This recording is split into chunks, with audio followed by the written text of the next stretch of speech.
Hello and welcome back to Dragon Quest Wall Tutorials. I am CZ, and in this video I want to do a weapon breakdown of one of the new weapons that I was able to require. So it's going to be right over here. So this is going to be the winged axe of the divine bird. So I mentioned in a previous video that I was going to go over the Dragon God King staff, but pretty much after getting that weapon through using mileage points, I was actually able to get this weapon. So I actually want to go over this weapon first because I'm going to actually be using this weapon in the next video that I will be doing on a mega monster. So that is going to be the Dragon God King. So I want to go ahead and go over this particular weapon. So pretty much over here you're going to see that this weapon is going to have a max attack power of 180 when it reaches level 50. Then in terms of its leveling, for when you level it up, at level 1 you're going to have plus 5 attack power if this is equipped on a pirate, plus 1 or plus 5 defense if this is equipped on a paladin. Then over here for level 35, you're going to have plus 5% damage to beasts. At level 40, plus 5% damage to question marked enemies. And then at level 45, plus 12 attack power if you have expertise with this particular weapon. So in this case, I have it on a ninja, which does have expertise with axes, so this actually is going to work out well. So with that said, what I want to go ahead and do is go into a battle, but I want to actually go into... This is probably going to work better if I do it in a Hokura, so I'm going to go ahead and use it in the Don Mogura Hokura right here. So with that said, here we go. Okay, so here we go with this battle against Don Mogura. So here started off with my ninja. So here you're going to see a couple of buffs that I have on. So the first of which you're going to see, which is going to be right over in the middle, this is going to be called Unwavering Spirit. So Yuruga ga nu kokoro. So this is going to cost 10 MP, and what this does is, while making the wielder immune to having their tension level lowered, raising their tension level through the actions of allies and enemies becomes harder. So this is going to actually last 4 turns. Then after that, we're also going to have another ability which is going to be right next to it. This is going to be Toki shi Kamitori no Hijutsu, which is going to be Secret Technique of the Timeless Divine Bird. This is going to cost 12% of your max MP. What it does, it increases the duration of buffs on the wielder and to the character on the wielder's left by 1 turn. So you can actually see that they have this little buff here that has a little after under it, and then also you have it on the character to the left as well. So those are going to be the techniques or this sudden activation abilities there.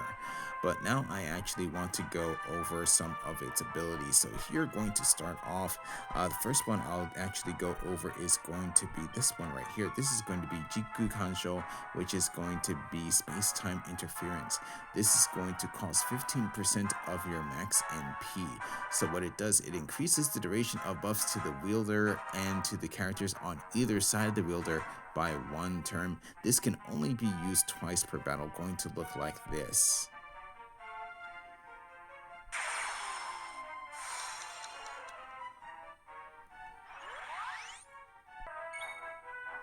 Okay, so now that I'm back at my ninja, the next ability that I actually want to take a look at is going to be a debuff. So this is actually going to be one that I haven't been able to actually show before, but it's one that we should know. So this is going to be Itetsuku Hado, which is going to be Disruption Wave. So with Disruption Wave, this is going to cost 40% of your max MP, and it removes all buffs with some exceptions and can only be used once per battle. So I'm going to use it like this.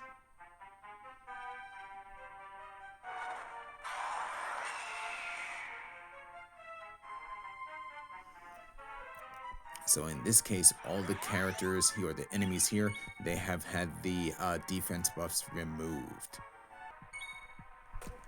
Okay, so here I'm back with my ninja. So here what I'm going to do is go over its main ability, which is going to be right over here. This is going to be called Holy Rush. With Holy Rush, it's going to cost 58 MP. What this does, it does 500% EO or Dein weapon damage to all enemies with an additional 3 attacks to random enemies for 270% EO or Dein weapon damage, with the 3 additional attacks having a chance to lower enemy tension level. So going to be like this.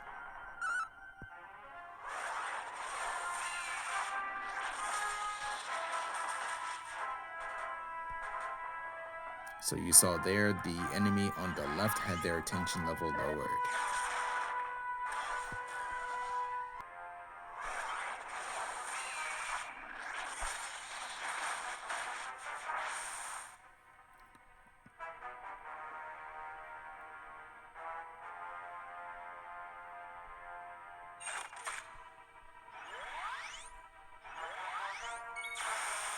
Okay, so what you just saw there was Holy Rush again, but I was actually able to lower the tension level of the enemy to the left by to 50, which actually activates the challenge. So the challenge in this case is going to be called Mezamashi Subasa, which is Awakened Wings. So with this, in order to activate it, when the wielder has done an action that has lowered the enemy's tension level to -50, they will have their tension level increased to 100. Their critical hits will become super critical hits, and they will get another action. So you can see that I actually have super crit on, and now I have second action as well. So here, going to go ahead and take that action.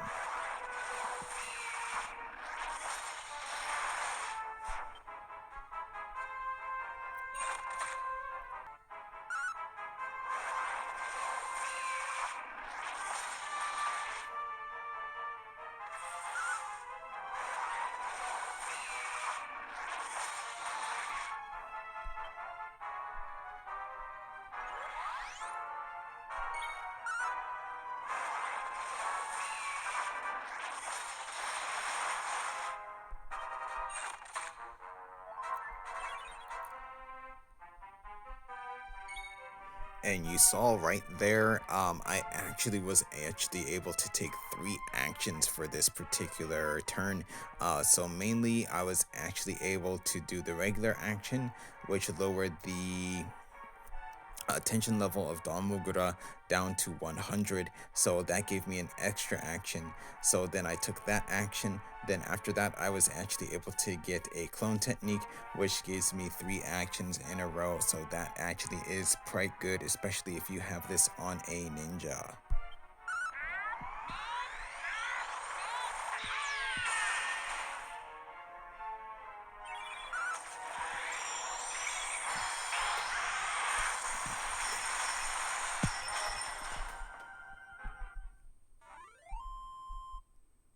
Okay, so that was the winged axe of the divine bird. So this is actually quite a good weapon, as you can actually see, or actually you saw in this particular video.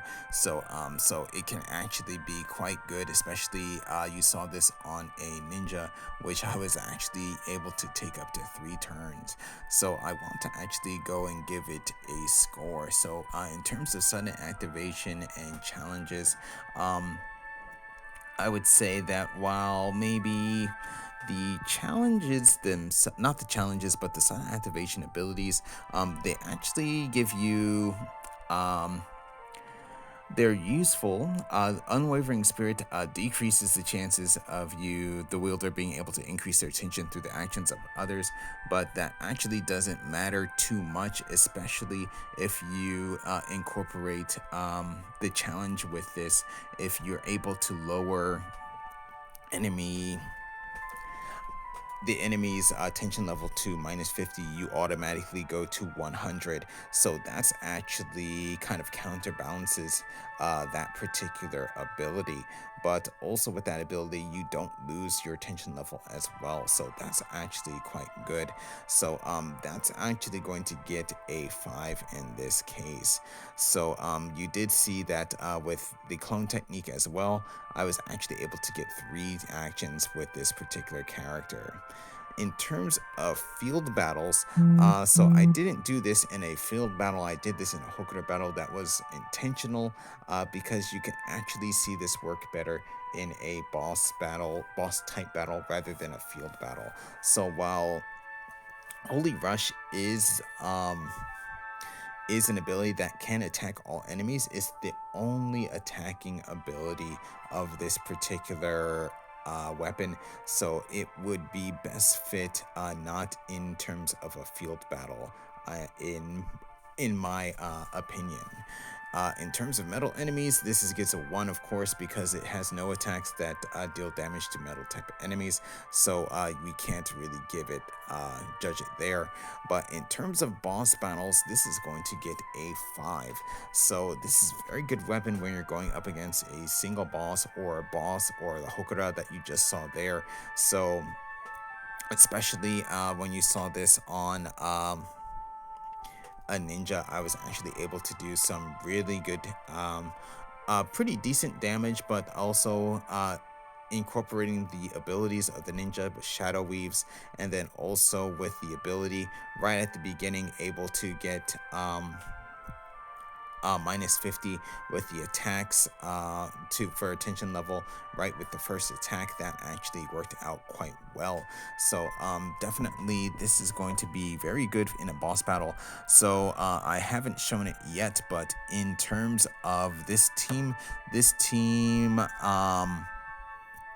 actually works quite well against the current Giga Monster, so Rapthorn. So I actually might go over that in another video. But also with boss battles, if they have a lot of buffs on, Disruption Wave can actually be quite useful for removing those buffs. So definitely, just in the case of Disruption Wave, you want to use it in a situation where you know they're going to have a lot of buffs on.